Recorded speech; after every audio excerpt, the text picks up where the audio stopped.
I get to drag back one of our previous speakers, Ralph Giubietta, and Ralph has been drawn into, it says it's a myth. I'm not entirely convinced by that, because myth 5 is actually speed cameras are just about revenue raising. I'm not sure why it's prefaced with myth. I think what you're about to tell me is a bit of a Japanese whaling story, because the government's version is it's all about scientific research. So speed cameras, are they all about revenue raising? Well, let's have a look first. Let's have a ClickPad question, and we'll just see how you rate your answers to this. Increased enforcement of road rules has helped save how many lives in the last 20 years? Now, as a rough guide through the two great wars, Korea and Vietnam, 90,000 people, 90,000 Australians made the ultimate sacrifice. Since we kept records in 1925, 200,000 people have died on our roads. So, the answer to this question you think is 6,000. And how close are we? Very close, spot on. So well done. So, what do we know about speed cameras? What do they do for us? I think I've had that looked at by some thorough and probing investigative journalism. In fact, I think A Current Affair did a program on it, didn't they? Yes, they did. As I recall, Ralph, and they called you Ralph. That's right, yes. There in itself lies the first problem. They weren't very flattering, were they? Do we have that clip that perhaps we could show people now? Now to the ongoing debate over whether speed cameras actually save lives. While police say they help reduce the road toll, most of us think of them as government cash cows. Well, tonight we put them to the test. We may never get the experts to agree, so we've decided to find out for ourselves. Do cameras really alter driver behaviour? So we hired a speed measurement company to test that theory. We tested 2 locations to see how fast drivers were travelling and how many were speeding. The first site has an obvious speed camera known to locals. At the speed camera site, you'd have to say drivers were pretty well behaved. The average speed was 59 kilometres an hour, and the number of people doing more than 4 k's an hour over the limit was just 0.5%, or 1 in 200. And those are roughly the same as police figures. 58. The second site is a 60 zone with no cameras at all. Here's where things get interesting. At the non-camera site, a 60 zone, the average speed was 53 kilometres an hour. And the number of speeders, 0.5%, exactly the same as at the camera location. Based on those findings, the camera made no discernible difference to driver behaviour. Well, I think we've answered that question, don't you? Which of the following would you expect to produce more reliable results? 35 peer-reviewed trials and studies conducted by research centres around the world and evaluated in this paper, which concluded: speed cameras are a worthwhile intervention for reducing the number of road traffic injuries and deaths. Or a single uncontrolled experiment conducted by the 9 networks A Current Affair. So, naturally, when A Current Affair tackles The ongoing debate over whether speed cameras actually save lives, it would tell us about those reports, wouldn't it? Are you kidding? Not a word, not a dicky bird. Instead, we have Nick Etchells playing at being a scientist with a Mickey Mouse trial that would make a Year 9 student blush. In Australia, we called leading road safety research centres at Monash University, the Queensland University of Technology, the University of Adelaide and the University of New South Wales. Check out their responses on our website. Some are extensive. But they're summed up by Dr. Stuart Newstead of Monash University Accident Research Centre. There's no doubt that despite the fact that certain sections of the community don't like them, speed cameras do save lives. By reinforcing those doubts with its absurd trial, A Current Affair is actively reducing public confidence in a programme that saves lives. That's about as irresponsible as the media can get.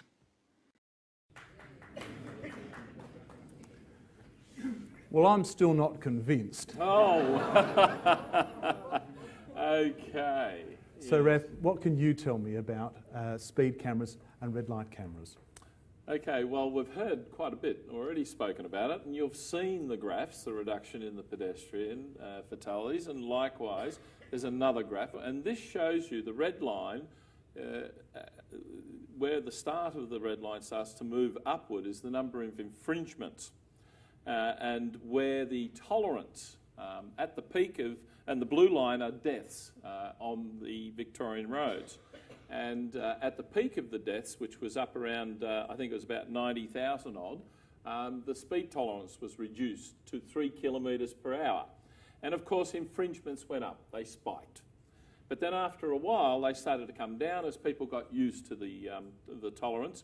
But look at the blue line. That blue line is coming down in terms of fatality. So it's having a direct effect. Doesn't that convince you? It's getting there, it's getting there. I'll give you another fact. Wearing a seatbelt, for example, 99.6% of the population wears a seatbelt, yet that 0.4% shows up in 20 to 30% of our fatalities. It's that small percentage, and that's why this game is so tough. That's why it's really difficult. It's to get that 3 to 5 to 6% of you who don't think it has an effect to change, because it does have an effect. Does that mean I'm in the 3% or am I in the bigger percent? That's where you're heading. Okay, so the object is to try and move people, a small number of people, into being more aware of the requirements. Is that the That's gist? the whole idea, and that's what we're trying to do. What we're trying to do is to get to make sure that people are aware of the consequences, because the consequences are devastating. It's the greatest killer of our young people. In terms of unintentional injury. Likewise, it's killed the most amount of people above the number of fatalities in all the wars that Australia has fought. The same goes in the US. Any country you look at, it's about double the number. So, yes, we've got to try and keep at it, and I've got to try and convince people like you to ease off of that pedal and drive within the speed limit. It's funny, when we start talking about numbers, I noticed that all of the Americans that died in Vietnam, they lose more Americans on the road each year than they did in the entire Vietnam conflict. So yes, 40,000 a year. We sometimes put those numbers out of our mind. I think in some respects we, going back to the old days as we started the introduction, we have a level of acceptance. Is that the case? That's right. We get very comfortable at travelling at higher speeds and with not perceiving the risk. And the problem is we can't feel kinetic energy. We just don't feel it. But we do feel it when we crash. That's when we feel it. And I'm sure, at least I have, I've had a couple of bingles, I've had a couple of crashes, unavoidable ones, and I feel really bad for about 2 or 3 days afterwards. It shakes your system if you haven't got the appropriate... Fortunately, I had seat belts, I had the crumple zones and all that, and it all worked well. But you still feel quite shaken by it because the kinetic energy suddenly comes at you and it hits you in the face. One of the interesting things in it, of course, I look at the warranty on my new car. Nowhere does it guarantee me my airbag will deploy, and nowhere does it guarantee me that my anti-lock brakes will work. I'm starting to come around to you, but what about the audience? Do we have some questions? Well, can I give you 2 more quotes? Go. Okay, Victorian Auditor General's report. Okay, they didn't believe him in Victoria. And he said the road safety camera program is effective. It is well supported by evidence that clearly demonstrate that cameras improve road safety and reduce road trauma. Citing of cameras is based on road safety outcomes, not to raise revenue. A strong body of research shows road safety cameras improve the behaviour of road users and reduce speeding and road crashes. And then we have the New South Wales Auditor General's report. Right, so that's 2 separate independent studies. In general, speed cameras change driver behaviour and have a positive road safety impact. We found that the number of speeding offences and the total number of crashes, injuries and fatalities reduced after the introduction of fixed speed cameras. So how about those 2 reports? Can I convince you with those? I'm getting beaten up here, people. I need a hand. All right, let's go for some questions from the floor. Thank you. Throughout this discussion, we seem to have made no differentiation between rural areas and the metropolitan area. In the metropolitan area, to my mind, most of the time, I'm only driving from one set of lights to the next. But by far, the majority of real accidents, fatalities, are in the hills and rural areas, not in the metropolitan area. Isn't that right? Not entirely. Yes, we have more severe crashes in the country areas, and when it comes to urban crashes, however, you've got vulnerable road users. You've got pedestrians, you've got cyclists and motorcyclists as well. So you've got a real issue there as well, is that it's not necessarily so. They're more severe in the urban, rural areas because you're at higher speeds. And people fatigue, of course, falling asleep. That's another major issue which we need to be concerned with. And another question here on the floor, sorry. We're looking at the moment in Australia at media ethics, and we're looking, I think, at sort of the means by which they attract their so-called information. But there seems to me, and this was highlighted in the Media Watch episode, that there's a media ethics of they like to play up the idea of a big, nasty, greedy government, regardless of what the facts are.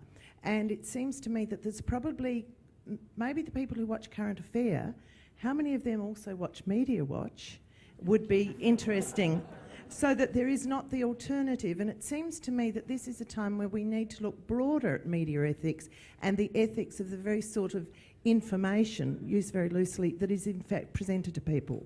I fully support that.